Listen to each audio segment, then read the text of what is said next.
नमस्कार। सभी आदरणीय पेंशन धारकों और देश के कोने कोने में बसे करोड़ों कर्मचारियों का हम एक बार फिर से हमारे विशेष कार्यक्रम में हृदय से स्वागत करते हैं। आज की यह संध्या देश के लाखों परिवारों के लिए वित्तीय सुरक्षा और समृद्धि की नई सौगात लेकर आई है। हम आपके समक्ष कुछ ऐसी महत्वपूर्ण और ऐतिहासिक घोषणाओं का विस्तृत विश्लेषण लेकर उपस्थित हुए हैं जो आने वाले दिनों में आपकी आर्थिक दिशा और दशा को पूरी तरह से परिवर्तित करने की क्षमता रखती है। ये केवल खबरें नहीं हैं, बल्कि यह सरकार की उन नीतियों का प्रतिबिंब है जो सीधे तौर पर आपके जीवन को प्रभावित करने वाली हैं। इसलिए हम आपसे विनम्र निवेदन करते हैं कि आप हमारे साथ इस विश्लेषण के अंत तक बने रहें, क्योंकि आज की जानकारी आपके भविष्य के लिए अत्यंत महत्वपूर्ण साबित हो सकती है। सबसे पहले हम उस ऐतिहासिक कदम की बात करेंगे जो देश के निजी क्षेत्र में काम करने वाले करोड़ों कर्मचारियों के लिए एक नए युग का सूत्रपात करने जा रहा है। जी हां, आपने सही सुना। एक ऐसी योजना धरातल पर उतरने के लिए पूरी तरह से तैयार है जो प्राइवेट सेक्टर के कर्मचारियों को सामाजिक सुरक्षा का वह कवच प्रदान करेगी जिसका वे लंबे समय से इंतजार कर रहे थे। खबर यह है कि आने वाली 1 अगस्त से केंद्र सरकार एक अभूतपूर्व नई स्कीम को पूरे देश में लागू करने जा रही है। इस योजना का सीधा और सबसे बड़ा लाभ उन कर्मचारियों को मिलेगा जो निजी संस्थानों में अपनी सेवाएं दे रहे हैं। यह योजना न केवल उनके वर्तमान को सुरक्षित करेगी, बल्कि उनके भविष्य को भी एक नई दिशा देगी। इस महत्वपूर्ण जानकारी का खुलासा कर्मचारी भविष्य निधि संगठन, जिसे हम ईपीएफओ के नाम से जानते हैं, के वरिष्ठ अधिकारियों द्वारा किया गया। ईपीएफओ के सहायक आयुक्त श्री मनोज पटेल और इनेटिव अधिकारी श्री दिनेश गर्ग ने एक महत्वपूर्ण जागरूक सेमिनार के दौरान इस योजना की विस्तृत रूपरेखा प्रस्तुत की। उन्होंने बताया कि केंद्र सरकार ने निजी क्षेत्र के कर्मचारियों के जीवन स्तर को बेहतर बनाने और उन्हें आर्थिक रूप से सशक्त करने के उद्देश्य से प्रधानमंत्री एलआईसी स्कीम की शुरुआत कर दी है। यह कोई साधारण घोषणा नहीं है, बल्कि यह एक ऐसा कदम है जो निजी क्षेत्र के कर्मचारियों को संगठित क्षेत्र के कर्मचारियों के बराबर लाने की क्षमता रखता है। उन्होंने इस बात पर जोर दिया कि यह स्कीम पूरे भारतवर्ष में एक साथ यानी 1 अगस्त से प्रभावी हो जाएगी। यह सेमिनार औद्योगिक इकाई केआरबीएल भासोड़ धुरी में आयोजित किया गया था, जहां उद्योगपतियों और कर्मचारियों का एक बड़ा समूह उपस्थित था। श्री मनोज पटेल और श्री दिनेश गर्ग ने योजना की बारीकियों पर प्रकाश डालते हुए बताया कि इस स्कीम को विभिन्न क्षेत्रों के लिए अलग अलग समयावधि के लिए लागू किया जाएगा। औद्योगिक इकाइयों पर यह योजना 4 वर्षों के लिए प्रभावी होगी, जबकि अन्य नियोक्ताओं यानी एम्प्लॉयर्स पर इसे 2 साल की अवधि के लिए लागू किया जाएगा। यह वर्गीकरण सुनिश्चित करेगा कि योजना का कार्यान्वयन सुचारू रूप से हो और हर क्षेत्र की अपनी विशेष जरूरतों को पूरा किया जा सके। उन्होंने यह भी बताया कि कर्मचारी भविष्य निधि संगठन यानी ईपीएफओ की पहुंच आज देश के हर कोने तक है। वर्तमान में पूरे देश में लगभग 7 करोड़ DH 83 लाख भविष्य निधि खाता धारक हैं, जिन्हें ईपीएफओ अपने लगभग 150 कार्यालयों के विशाल नेटवर्क के माध्यम से निरंतर सेवाएं प्रदान कर रहा है। यह आंकड़ा स्वयं इस संगठन की विशालता और महत्व को दर्शाता है। अब इसी विशाल नेटवर्क का उपयोग इस नई प्रधानमंत्री एलआईसी स्कीम को जन जन तक पहुंचाने के लिए किया जाएगा। इस स्कीम के लिए पंजीकरण की प्रक्रिया भी 1 अगस्त से ही प्रारंभ हो जाएगी और यह प्रक्रिया काफी लंबी अवधि तक चलेगी, ताकि कोई भी पात्र कर्मचारी इससे वंचित ना रह जाए। जानकारी के अनुसार आवेदन की प्रक्रिया लगभग 2 वर्षों तक खुली रहेगी, जो कि संभवतः 31 जुलाई 2023 तक चलेगी। इस लंबी अवधि का उद्देश्य यह सुनिश्चित करना है कि देश के दूरदराज के इलाकों में काम करने वाले कर्मचारी भी इस योजना से जुड़ सकें। इस योजना की सबसे आकर्षक बात इसकी व्यापकता है। यह स्कीम उन कर्मचारियों पर भी लागू होगी जो प्रतिमाह RS 1 लाख तक का वेतन प्राप्त कर रहे हैं। हालांकि ऐसे उच्च आय वर्ग के कर्मचारियों को मिलने वाली RS 15,000 की राशि सालाना 2 किस्तों के माध्यम से उनके बैंक खातों में सीधे हस्तांतरित की जाएगी।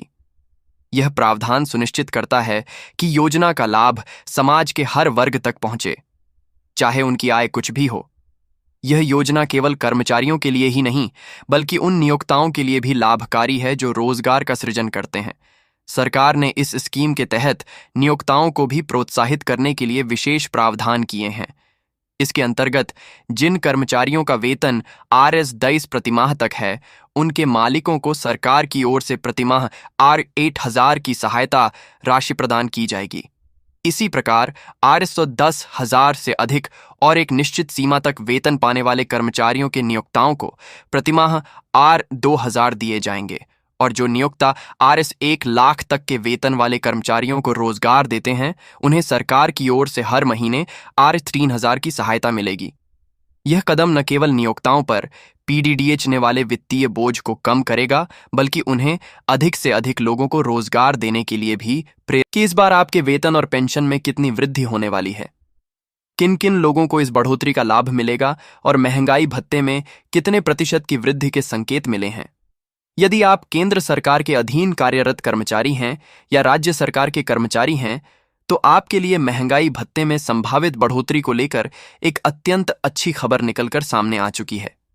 इस बार जो उम्मीद जताई जा रही है वह यह है कि महंगाई भत्ते में 3% से लेकर 4% तक की एक बड़ी वृद्धि की जा सकती है। अगर ऐसा होता है तो आपका कुल महंगाई भत्ता, जो वर्तमान में 25% है, बढ़कर 18% या फिर 29% तक पहुंच सकता है। यह एक ऐतिहासिक वृद्धि होगी। सबसे पहले यह समझना आवश्यक है कि महंगाई भत्ते की गणना किस आधार पर की जाती है।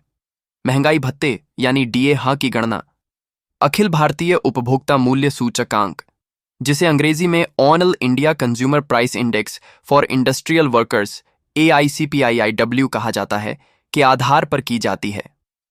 श्रम मंत्रालय हर महीने यह आंकड़े जारी करता है जो यह बताते हैं कि औद्योगिक श्रमिकों के लिए महंगाई किस दर से बढ़ी है। अप्रैल से जून 2025 तक के जो आंक सामने आए हैं, उनका विश्लेषण करने के बाद विशेषज्ञ यह अनुमान लगा रहे हैं कि DA में लगभग 4% तक की वृद्धि होना लगभग तय है। यह बढ़ोतरी 1 जुलाई 2025 से प्रभावी मानी जाएगी। हालांकि इसकी आधिकारिक घोषणा और भुगतान में कुछ समय लगता है।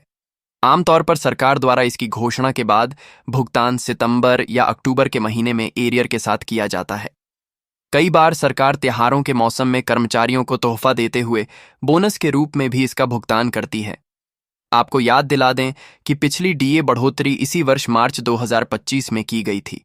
उस समय केंद्रीय कैबिनेट ने केंद्रीय कर्मचारियों और पेंशनरों के लिए महंगाई भत्ते में बढ़ोतरी करते हुए इसे 52% से बढ़ाकर 25% कर दिया था। वह बढ़ोतरी 1 जनवरी 2025 से लागू हुई थी। अब साल की दूसरी छमाही यानी जुलाई महीने की किस्त की बारी है।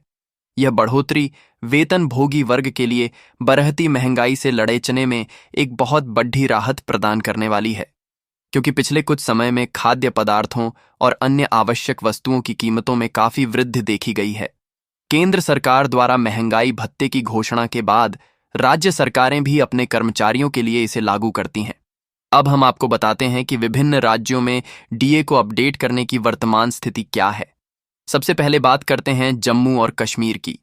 वहां की सरकार ने अपने कर्मचारियों को एक बड़ी राहत देते हुए 1 जनवरी 2025 से ही महंगाई भत्ता बढ़ाकर 55% कर दिया है। जनवरी से मई तक का जो बकाया एरियर है, उसका भुगतान जून 2025 में कर्मचारियों के खातों में कर दिया जाएगा। इसी प्रकार अरुणाचल प्रदेश की सरकार ने भी केंद्र की तर्ज पर कदम उठाते हुए जनवरी 2025 से 2% DA बढ़ाया, जिससे वहां भी कुल DA 55% हो गया है। वहां के सभी कर्मचारियों और पेंशनरों को इसका लाभ वर्तमान में मिल रहा है। हालांकि पश्चिम बंगाल की स्थिति थोड़ी अलग और जटिल है। वहां राज्य सरकार के कर्मचारियों को अभी भी केवल 1800% DA ही मिल रहा है।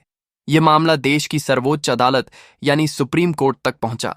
सुप्रीम कोर्ट ने राज्य सरकार को आदेश दिया कि वह कर्मचारियों का बकाया 55% DA चुकाए, लेकिन राज्य सरकार ने अपनी वित्तीय स्थिति का हवाला देते हुए इस भुगतान के लिए 6 महीने की अतिरिक्त मोहलत की मांग की है। यह मामला अभी भी विचाराधीन है और वहां के कर्मचारी अपने हक के लिए संघर्ष कर रहे हैं। अब सबसे महत्वपूर्ण सवाल यह उठता है कि DA बर रहने से आपको वास्तव में क्या और कितना फायदा होने वाला है। चलिए इसे सरल शब्दों में समझते हैं। सबसे पहला और सीधा फायदा तो यह है कि कर्मचारियों की नेट सैलरी यानी हाथ में आने वाले वेतन में एक अच्छी खासी बढ़ोतरी होगी। महंगाई भत्ता आपके बेसिक पे का एक निश्चित प्रतिशत होता है, इसलिए जैसे ही डीए बढ़ता है आपकी सैलरी भी बढ़ा जाती है। दूसरा, ये डियरनेस अलाउंस बढ़ती महंगाई के असर को कम करने में अत्यंत फायदेमंद साबित होता है। इससे आपकी क्रय शक्ति बनी रहती है। तीसरा, डीए में बढ़ोतरी का असर केवल सैलरी पर ही नहीं बल्कि बोनस और अन्य सरकारी भत्तों पर भी साफ साफ देखने को मिलता है, क्योंकि कई भत्तों की गणना बेसिक पे और डीए को मिलाकर की जाती है। और अंत में यह केवल सेवारत कर्मचारियों के लिए ही नहीं बल्कि उन लाखों पेंशनरों के लिए भी एक बड़ी राहत है जिन्हें महंगाई राहत यानी डियरनेस रिलीफ डीआर के रूप में इसका लाभ मिलता है। इससे उनके बुढ़ापे के खर्चे, विशेषकर दवाइयों और अन्य जरूरतों पर होने वाले व्यय को पूरा करने में वृद्धि सहायता मिलती है, जिससे उनके जीवन का बोझ कुछ हल्का हो जाता है। कुल मिलाकर अगर बात की जाए तो जुलाई 2025 में महंगाई भत्ते में होने वाली यह संभावित बढ़ोतरी, जिसे हम डीए हक 2025 कह रहे हैं, देश के क्रोधों, सरकारी कर्मचारियों और पेंशनरों के लिए एक बहुत बड़ी राहत भरी खबर लेकर आने वाली है। अगर विशेषज्ञों का अनुमान सही साबित होता है और डीए में 4% की वृद्धि होती है तो कुल डीए 29% के ऐतिहासिक स्तर पर पहुंच जाएगा। महंगाई के इस दौर में यह बढ़ोतरी आय का एक अत्यंत महत्वपूर्ण सहारा बनेगी, जहां एक ओर केंद्रीय कर्मचारियों की निगाहें सरकार की आधिकारिक घोषणा पर टिकी हैं, वहीं दूसरी ओर विभिन्न राज्य सरकारों से भी उनके कर्मचारियों को यह उम्मीद है कि वे भी बिना किसी देरी के डीए में बढ़ोतरी करके उसका भुगतान जल्द से जल्द सुनिश्चित करेंगी। तो यह थी आज की दो सबसे बड़ी और महत्वपूर्ण खबरें, जिन्होंने देश के निजी और सरकारी दोनों क्षेत्रों के कर्मचारियों और पेंशनरों के चेहरे पर एक नई मुस्कान लाने का काम किया है। एक तरफ जहां निजी क्षेत्र के लिए एक अभूतपूर्व सामाजिक सुरक्षा योजना की शुरुआत हो रही है, वहीं दूसरी ओर सरकारी कर्मचारियों के लिए महंगाई पर मरहम लगाने वाली एक बड़ी वेतन वृद्धि की घोषणा होने वाली है। हम उम्मीद करते हैं कि आज का यह विस्तृत विश्लेषण आपको पसंद आया होगा और आपके लिए उपयोगी साबित होगा। हम आपको विश्वास दिलाते हैं कि इन दोनों ही मामलों पर हमारी पैनी नजर बनी रहेगी और जैसे ही कोई और अपडेट आएगा हम सबसे पहले आप तक पहुंचाएंगे। ऐसी ही सही, सटीक और तथ्यों पर आधारित खबरों के लिए हमारे साथ जुड़े रहें। हमारे चैनल को सब्सक्राइब करना, इस वीडियो को लाइक करना और अपने अन्य पेंशन धारक मित्रों और दोस्तों के साथ इसे साझा करना ना भूलें, ताकि वे भी इन महत्वपूर्ण जानकारियों से अवगत हो सकें। आपका बहुत बहुत धन्यवाद।